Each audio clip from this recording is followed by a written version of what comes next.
Hello guys, this Suresh back with another video. मैंने start किया है Mahabharat and I have done reaction on the two episode. I am on the third one right now. अभी तक जो है story buildup हो रही है। शांतनु की स्टोरी बताई, देन उनके जो पुत्र हैं Devavrat, Bhishma. We all know him as a Bhishma. और पिछले एपिसोड में जो है उन्होंने ये कसम खाई थी कि वो, क्योंकि जो है उनकी दूसरी पत्नी जो थी शांतनु की, उनको एतराज़ था कि मेरे बच्चों को राज्य मिलना चाहिए। तो भीष्म जो है उन्होंने कसम खाई थी कि भी राजा नहीं बनेंगे और शादी भी नहीं करेंगे और जो है हस्तिनापुर के जो है वो दास बन के रहेंगे, सेवक बन के रहेंगे। उनके बच्चों की जो सत्यवती है, उनके बच्चों की स्टोरी स्टार्ट हुई है। एक एंट्री हुई थी एक बच्चे की। Now let's see what's in the third episode. So 3, 2, 1 start.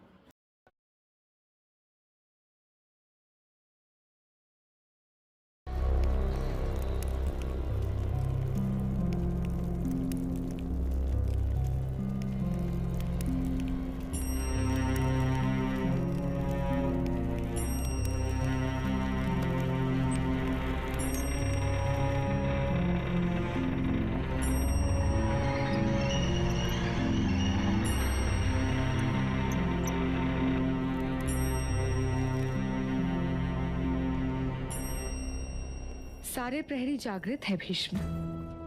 तुम्हारी व्यवस्था में कौन सो सकता है? प्रणिपात राजमाता। एकांत। मैं तुम्हारा अपमान नहीं करना चाहती थी। किंतु माते, मैं आपके शब्दों से कभी अपमानित नहीं होता। मैं जानती हूं, किंतु मेरी भी एक विनती है तुमसे। तुम विचित्र वीर्य के साथ इतनी कठोर मत बनो। उसका दोष नहीं है। जिसके सर से पिता की छत्र छाया हट जाती है, उसके लिए जीवन की ताप, वर्षा, इन सब का अनुभव अधिक दुखदायी होता है। कठोर बनना मेरा कर्तव्य है राजमाता। शिक्षक वही होता है जिसके हृदय में क्षमा हो और हाथों में दंड हो। विचित्र वीर्य का कठिन परिश्रम करना आवश्यक है। जिस मनुष्य की देह कोमल रह जाती है, उसका हृदय अपने आप कठोर हो जाता है और वर्षों तक अपने आप को कष्टों से बचाने के लिए ऐसा मनुष्य दूसरों को कष्ट देता है। नहीं राजमाता, कठोर हृदय का राजा हस्तिनापुर के सिंहासन पर बैठने योग्य नहीं हो सकता।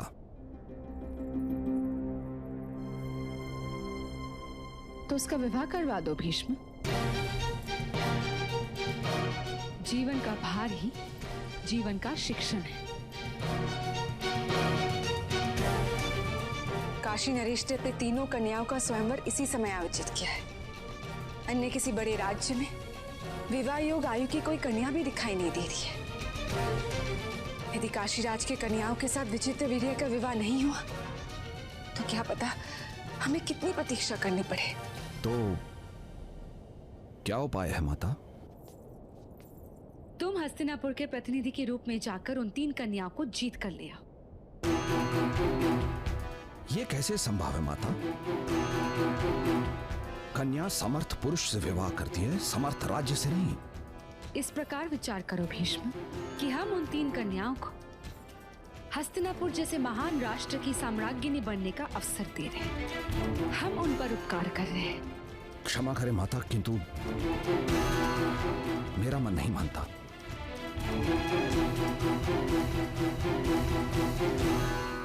हस्तिनापुर के राजमाता के रूप में मैं तुम्हें आदेश भी दे सकती हूँ भीष्म, और राजमाता के आदेश का अपमान करोगे तो तुम्हें राज्य छोड़ना होगा। और तुम तो सिंहासन से बंधे हुए हो। स्वयं अपने प्रण के कारण तुम ये राज्य भी नहीं छोड़ सकते।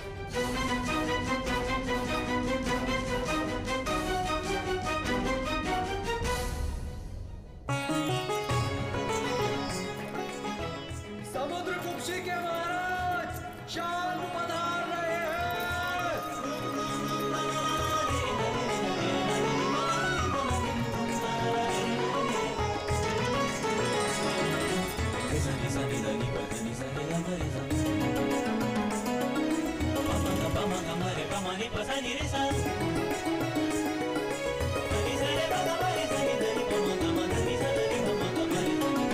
कौशल नरेश पधार रहे हैं।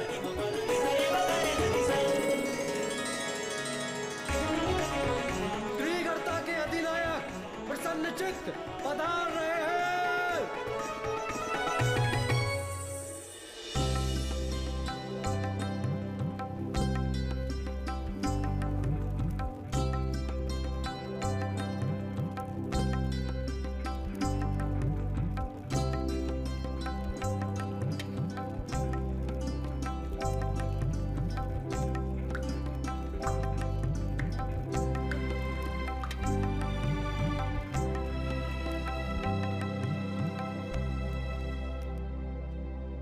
इस सुवास को देखिए राजकुमारी, ये कामपल्य है।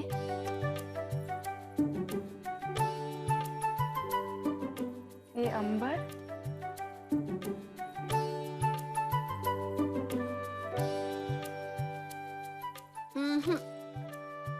जीजी को तुम्हारी ये सुवास नहीं चाहिए सुवासक। समुद्र की सुगंध वाला कोई सुवास हो तो ले आओ।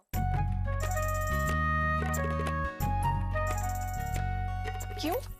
समुद्र की सुगंध वाला सुहास क्यों अंबिका जीजी? समुद्र कुक्षी के राजा शाल्व के साथ विवाह करने वाली है ना।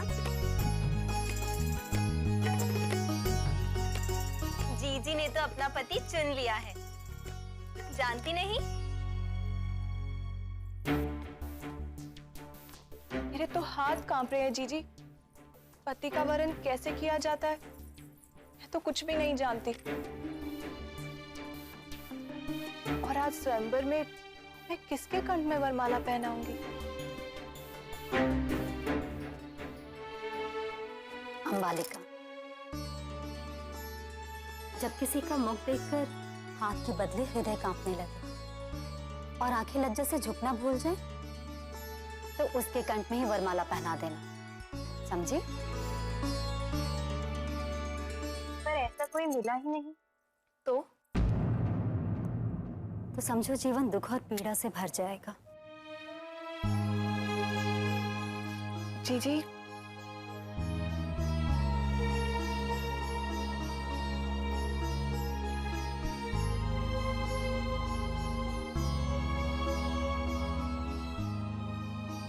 किंतु मुझे पूरा विश्वास है कि तुम दोनों को भी अवश्य ऐसे पति मिलेंगे जिन्हें देखकर तुम्हें दुनिया के सारे सुख छोटे लगेंगे।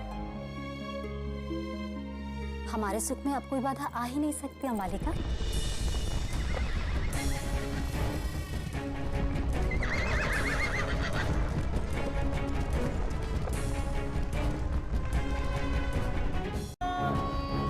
Skip to 880.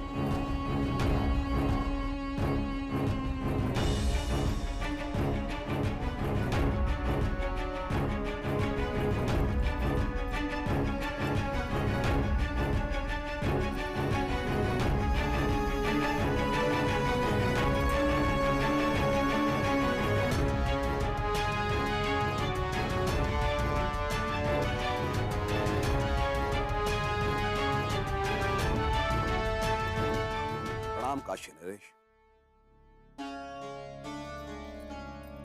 मैं हस्तिनापुर के सिंहासन के प्रतिनिधि के रूप में यहां आया हूं।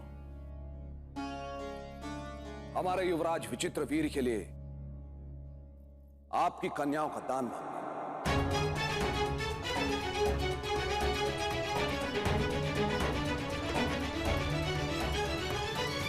इसीलिए आप अपनी कन्याओं का दान हस्तिनापुर के युवराज विचित्रवीर्य को करें और इन्हें हस्तिनापुर की साम्राज्ञी बनने का सौभाग्य प्राप्त होने दें।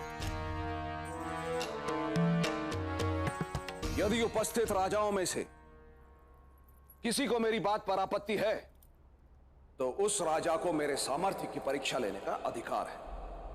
क्षत्रिय कभी द्युत और द्वंद्व का आह्वान टाल नहीं सकता गंगापुत्र।